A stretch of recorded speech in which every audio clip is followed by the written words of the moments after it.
So earlier this year, you probably would have seen that I did a video on this, the CUPRA Born, the first all-electric car for the brand. And since I did that video, the car has been in very, very high demand. And we've sold probably more Borns than most dealers in the UK.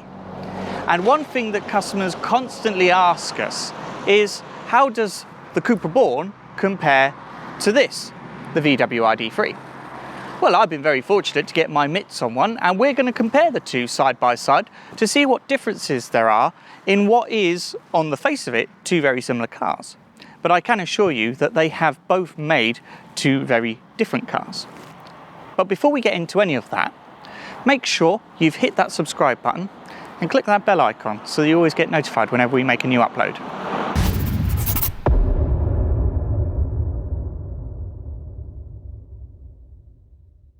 So let's first take a look at these cars on paper.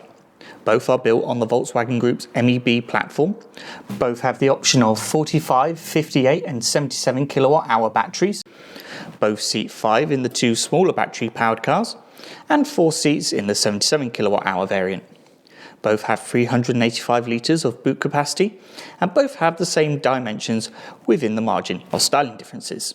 And it's that styling where these two cars differ greatly. Let's start with the Volkswagen. Here we have a very clean, very contemporary, very inoffensive look. It's very modern, very curvaceous.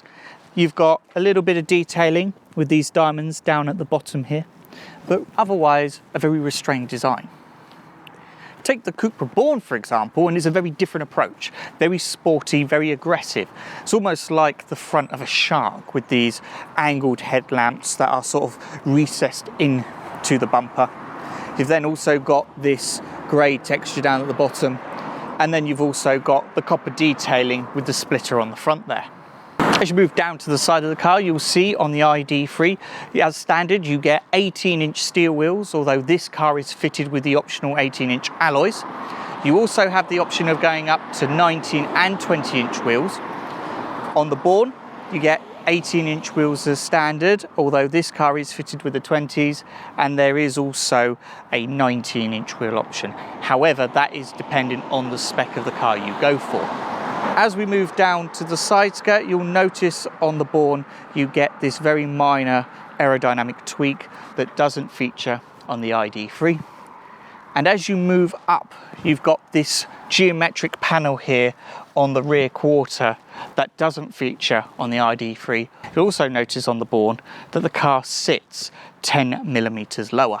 As you move round to the back of the cars, you'll notice some major differences here as well. So take the ID.3. You'll notice that the tailgate, spoiler and roof, regardless of whatever colour you go for, are all black. And then you'll have this twin light array. And then the bumper comes down and it's again that sort of restrained, inoffensive look to keep it clean and crisp. Then when you compare that to the Born, you'll notice that the roof, spoiler and tailgate are all body coloured, but it's actually the lower bumper that sees the changes with this metallic grey finish at the bottom here, and then the bumper wraps round to give that diffuser, showing the car's sportier ambition. With the lights, you'll then have this coast-to-coast light bar that stretches right across the whole width of the rear of the car. Now, when you compare the interior of these two cars, you can see where there's been a number of similarities, such as with the window switches, capacitive buttons on the steering wheel, stalks, driver display, gear selector, and capacitive buttons for the lights. But that's pretty much where the similarities end. So what's different? Well, let's start with the seats. On the ID.3, they're pretty much a standard affair with a light cloth upholstery trim. The Born, however, has these bucket seats, similar to what you would get on the Formentor or the Leon. But unlike those, they are wrapped in this Dinamica upholstery, which is a recycled material and something you would typically find on much more expensive cars, like the Porsche Taycan. You also get some trim on the door too, whereas it's a gloss black plastic on the ID.3. Moving down, you'll see different pedal faces and different designs for the steering wheel that reflects each brand accordingly. Though on the CUPRA you also see you get these two satellite buttons, but I'll come back to those later. The centre console is different on both cars too.